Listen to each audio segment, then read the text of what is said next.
impressed that you could name your national negotiating officers earlier. There's a fair few rank and file workers aren't so certain of the folks who are negotiating on their behalf in that way.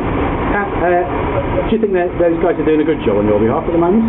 Yeah, I mean, the truth is, it takes two to talk. I know for a fact that they're all willing to talk. I know for a fact that they've written to them on numerous occasions, tried to hold meetings with them, probably have had some meetings with them. But it's how successful the meetings have been. And if only one of you is coming there to genuinely talk, we've offered them a moratorium, a 3-month moratorium on industrial action and executive action, which they've totally refused. Now, if we're willing to stand down... they're in the mood for a fight then.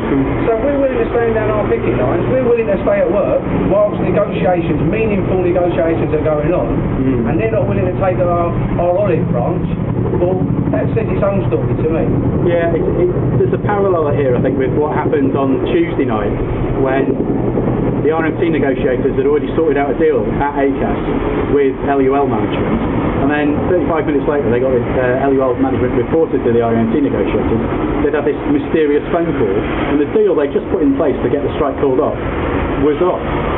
So it does seem like there's quite a lot of combativeness from their side in trying to provoke these strikes. I don't know what's driving it all, I really don't. Maybe I'm a little bit too naive. I don't see what bigger picture there is for them to achieve, other than obviously possible privatisation on the postal side. Yeah. But I just don't see what their goal is. If they want to provide a service, if they want us to be successful, if they want us to make money, which we've done for years and years, alright, I've got no problem with them making money. It's good. It means we're a successful business. I'll be proud to be part of a successful business. The problem is, they're not doing anything to assist us.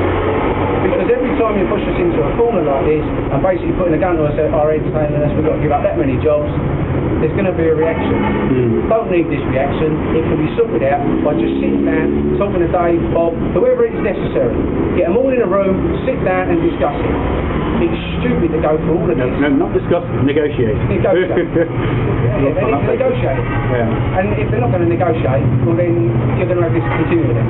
One of the arguments that sometimes put over in the mainstream media is that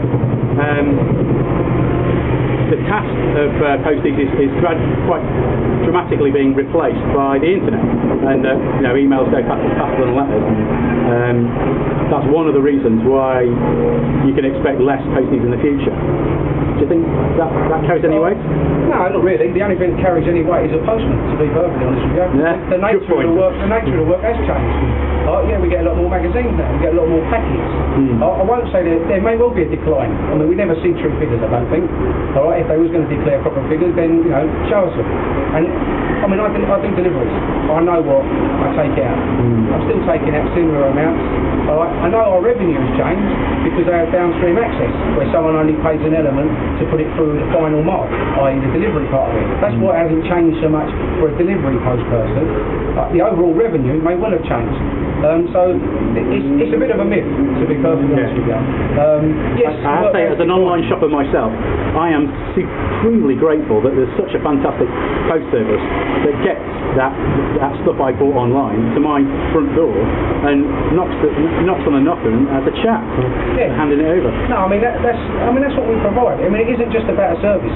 We are some of the only people that certain individuals on our walks see on a daily basis. Right? It might be a cliche and people might think it's a load of rubbish, but I like my walk. I look to be here in 5-10 years' time. However, these people, these top managers, I don't think they do. They don't think that long term. No, this is a stepping stone for them. It's this year's bonus, it's next year's career advancement. Of course it is. And that's what bothers them. I'm here for the long haul and they're here for the short haul. So who's more concerned about the business, me or you? That's what they've got to ask themselves. And who's the more numerous?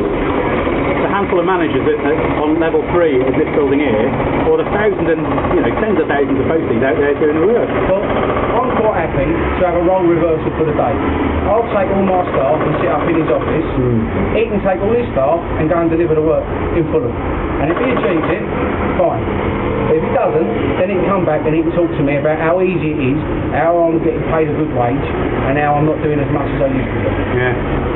Somehow, I don't think they're going to take you up on that challenge, but we live in hope. No, nor do I. Okay, thank you very much indeed. No worries. The Union forever defending our rights. Down with the black legal unite our brothers and our sisters from many far-off lands. There is power in a union.